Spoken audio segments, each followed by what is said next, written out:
Zjarret vazhdojnë në qarkun e Fierit.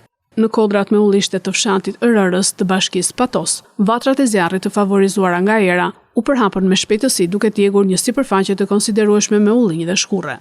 Në vendngjarje shkuan shërbimet zjarrfikse të Patosit, Roskovecit, Lushnjës e Alpetrolit, të cilët operuan me mjete të vogla zjarrfikse për shkak të terrenit të vështirë që pamundëson ndërhyrjen e mjeteve të mëdha.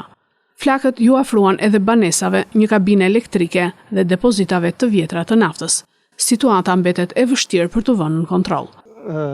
Ra poshtë afër depove të naftës edhe u gjithë lart për në fshat. Për fshati Rrers. Ka bërë shumë dëme në ullishte, në pemtari. A rrezikojnë banesa? Se shohim që ka banesa. Jo, banesa jo, sepse kanë ndërhyrë zjarrfikse. Banesa nuk rrezikojnë. Atje ku rrezikojnë ndërhyri zjarrfiksja, është gabina elektrike dhe këtu akoma nuk rrezikojnë banesat, deri tani. Ka ndërhyrje, por duhet punë më e madhe.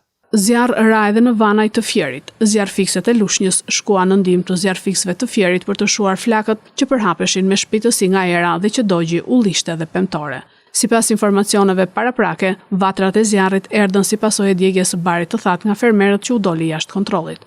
Ministria e Mbrojtjes çdo ditë raporton situatën e zjarreve në vend. Qarku i Fierit, i cili është edhe me rrezikshmëri më të lartë për zjarre si qarqet e tjera, pothuajse çdo ditë po digjet nga zjarret që në shumicën e rasteve janë të vëna nga fermerët që nuk arrin dot t'i kontrollojnë.